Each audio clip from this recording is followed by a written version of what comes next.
Antik Mısır gibi son derece gizemli olan çok az medeniyet gördük.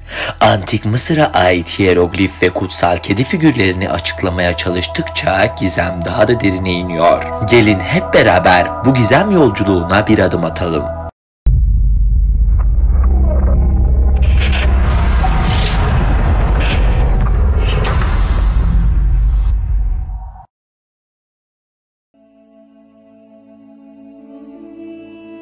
Genç yaşta yaşamını yitirmesine rağmen Tutankamon kuşkusuz en ünlü Mısır firavunu. Fakat nasıl öldüğüne dair çok az bilgi bulunuyor. 2013'te bir grup İngiliz araştırmacının katkılarıyla Tutankamon Yanmış Mumyanın Gizemi adlı bir belgesel yayınlandı. 1968'de cesedi üzerinde yapılan X ışını kontrollerine dayandırılan belgeselde firavunun kaburga kemiğinde ciddi hasar olduğu ve ayağının kırıldığı tespit edildi. Bu bulgu ışığında araştırma ekibi Tutankamon'u taşıyan at arabasının büyük olasılıkla kaza yaptığını ve firavunun bu sebeple yaşamını yitirdiği düşünüldü. National Geographic Birliği ise başka ihtimaller üzerinde durdu. Bu ihtimaller arasında Tutankamon'un at arabasından kasıtlı olarak atıldığı ve su aygırı saldırısına uğradığı yazıldı. Kaburga kemiklerinin önemli kısmı kaybolan Tutankamon kaza geçirmiş de olabilir. Fakat bazı iddialara göre 2. Dünya Savaşı'nda hırsızlar firavunun bedenine ait bazı parçaları çaldı. İtalya'daki Mumya Enstitüsü'nün yöneticisi Profesör Albert Singh,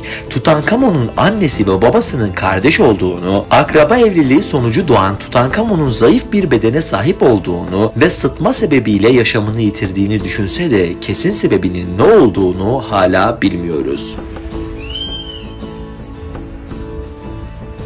Çok az isim Büyük İskender kadar heybetli bir hükümdarlık sürdü. Fakat bu denli ünlü bir hükümdarın nereye defnedildiği bilinmiyor. Robert Binacci 1993 ve 1995 yıllarında Büyük İskender'in mezarını konu alan 2 makale yayınladı. Makalelerde yer alan bilgilere göre Büyük İskender'in aslında mezarı yok. Çünkü M.Ö. 323 yılında ölen Büyük İskender cesedinin Fırat Nehri'ne atılmasını vasiyet etti. Bu sayede cesedi çözünecek ve herkes ünlü hükümdarın babası Tanrı Amon ile cennete yükseldiğini düşünecekti. Fakat ordu komutanları hükümdarın cesedini Fırat Nehri'ne atmaktansa gömmeyi tercih etti ve büyük olasılıkla cesedi farklı zaman aralıklarında 3 farklı yere defnedildi ve taşındı. Büyük İskender önce Mısır'ın Memphis kentine gömüldü. Milattan önce 3 veya 4. yüzyılda ceset İskenderiye'ye taşındı. Bir süre sonra da yine İskenderiye civarında başka bir yere. Milattan sonra 215'te Roma İmparatoru Caligula Büyük İskender'in mezarını ziyaret etti. Mezarı ile ilgili bilinen son tarihi kayıt ise bu ziyarettir. Büyük İskender'in mezarının geçen yüzyıllar içerisinde tahrip edildiği ve yıkıldığı düşünülüyor. 1993 yılında Mısır Eski Eserler Yüksek Konseyi Büyük İskender'in mezarı ve bedeni araştırmaları için 140 ayrı çalışma yürüttü. Fakat çalışmalarının tümü başarısızlık ile sonuçlandı.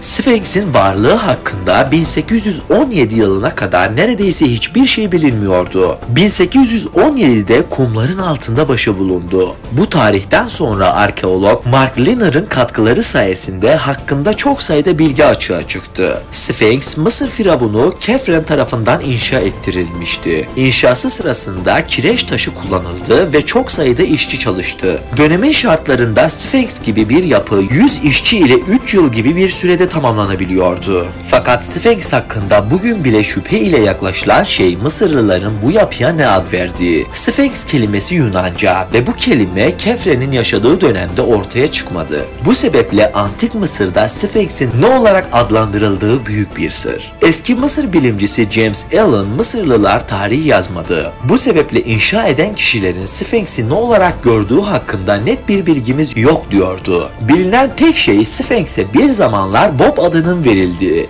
Sphinx'in tam olarak neyi simgelediği ya da hangi amaçla inşa edildiği bugün bile gizemini koruyor. O dönemin tanrılarından olan birleşik 2 aslan gibi görünen ve yeraltı dünyasının girişini koruyan Ruti'yi temsil ediyor olabilir. Yine de kesin olarak neyi simgelediği bilinmiyor. Ağzı açık kalan mumyalar sanki çığlık atıyor gibi görünüyor. Aslına bakılırsa öyle değil. ağızları öteki alemde daha rahat nefes alabilmeleri için açık. Fakat biri gerçekten çığlık atıyor ve acı çekiyor gibi görünüyor. National Geographic'e göre acı çeken mumya 1886 yılında keşfedildi. Nasıl öldüğüne dair çok sayıda teori ortaya atıldı. Bazı araştırmacılar zehirlenmiş olabileceğini ya da canlı canlı gömülmüş olabileceğini söyledi. Bazıları ise öldürülen bir Hitit prensi olabileceğini öne sürdü. Fakat Londra Üniversitesi'nde görevli arkeolog Bob, Mısır kültüründe öldürülen birinin asla mumyalanmadığını söyleyerek bu iddiaları çürüttü. 2008 yılında mumya üzerinde yapılan çalışma, mumyanın babası Firavun 3. Ramses'i öldürmeyi planlayan Pentaver'a ait olabileceği ihtimalini ortaya koydu. Bu ihtimal mumyanın neden koyun derisine sarıldığı sorusunu cevaplayabilir. Çünkü Antik Mısır'da suç işleyen kişilerin cesedi koyun derisiyle sarılırdı.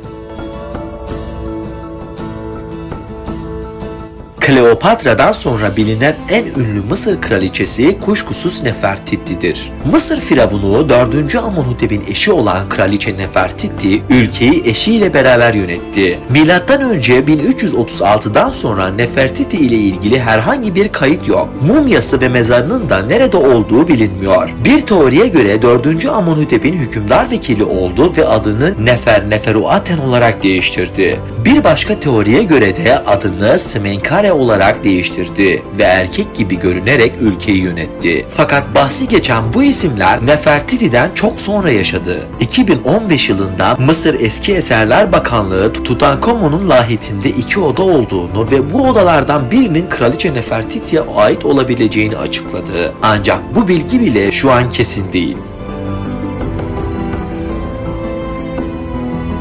Büyük Gize piramidi ya da Keops piramidi, dünyada bilinen en ünlü Mısır piramidi. Eski dünyanın 7 harikasından ayakta kalan tek eser olan Keops piramidi için uzun bir dönem yalnızca kral odası, kraliçe odası ve büyük galeri olduğu düşünülüyordu. Fakat son yıllarda piramidin içinde çok daha fazla oda olduğu tespit edildi. Ekim 2016'da araştırmacılar X ışını ve termografi yöntemini kullanarak piramidin içerisinde 2 yeni oda keşfettiler. Bu odalardan biri piramidin kuzey tarafında, diğeri ise koridorun alçalan bölümünde yer alıyordu. 1993 yılında içinde birkaç küçük robot yerleştirildi ve 4500 yıl önce inşa edilen tünellerde robotlar aracılığıyla fotoğraflar çekildi. Tünellerin kullanım olasılığının düşük olduğu tespit edildi ve bu tünellerin belki de başka odalara doğru giden yollar olduğu teorisi ortaya atıldı. Bu teori diğer tarama çalışmalarınca da kanıtlandı. Acaba keşfedilmemiş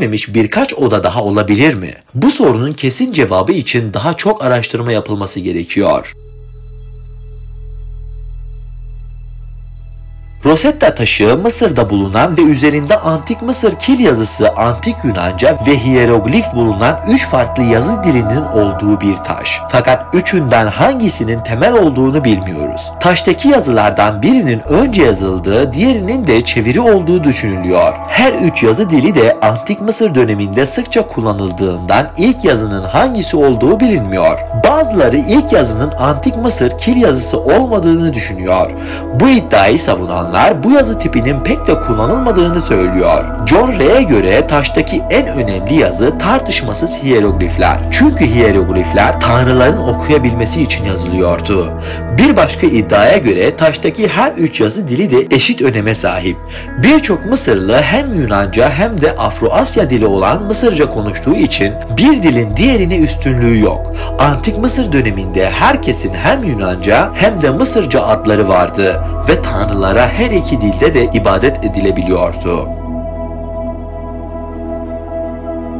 Büyük Gize Sfenksini herkes bilir. Fakat 2. Sfenks hakkında ne biliyoruz? 2013 yılında İsrail'de 4000 yıllık olduğu düşünülen Sfenks bacakları bulundu. 2. Sfenks'in Firavun Mykerinos dönemine ait olduğu tespit edildi. Kazı çalışmalarını yürüten arkeolog Amnon Mentor, bulunan parçaların kırıldığını ve son derece zarar gördüğünü açıkladı. Bulgular ışığında Mykerinos ya da hükümdarlığı yıkılmış olabilir. Mısır geleneğinde tahttan indirilen Firavun'un inşa ettiği heykeller de yıkılıyordu. Bu sebeple bulunan 2. Sfenks'in geri kalan parçalarının nerede olduğu bilinmiyor. 2. Sfenks'in ayak ve bacak parçalarından anlaşıldığı kadarıyla bu yapı Büyük Gize Sfenksi kadar heybetli değildi. Arkeologlara göre 2. Sfenks 500 kilogram ağırlığında ve 91 santim uzunluğundaydı. Bir diğer sorulması gereken soruysa Sfenks'in İsrail'e nasıl geldiği. Bentor 2. Sfenks'in Hazor civarındaki krallığa Firavun Mykerinos tarafından hediye olarak mı verildi? Bu sorunun yanıtını ne yazık ki kısa zamanda öğrenemeyeceğiz. Çünkü Bentor 800 metrekarelik bölgedeki kazı çalışmalarının 600 yıl süreceğini söylüyor. Belki de seçtiğim bu birkaç başlık yeterli değil. Çünkü Mısır gelmiş geçmiş en önemli ve en gizemli tarihi barındırıyor. Bu nedenle sevgili arkadaşlar, benim açıklayamadığım veya rastlayamadığım belki de birçok konu olabilir. Eğer sizlerin bildiği ve bizim burada söyleyemediğimiz başka açıklanamayan gizemler var ise lütfen yorumlarda bizlerle paylaşın. Böylece bu videoya katkıda bulunmuş olursunuz. Daha fazla içeriğe ulaşabilmek için kanalıma abone olabilir, video isteklerinizi iletmek isterseniz Instagram hesabımdan bana ulaşabilirsiniz.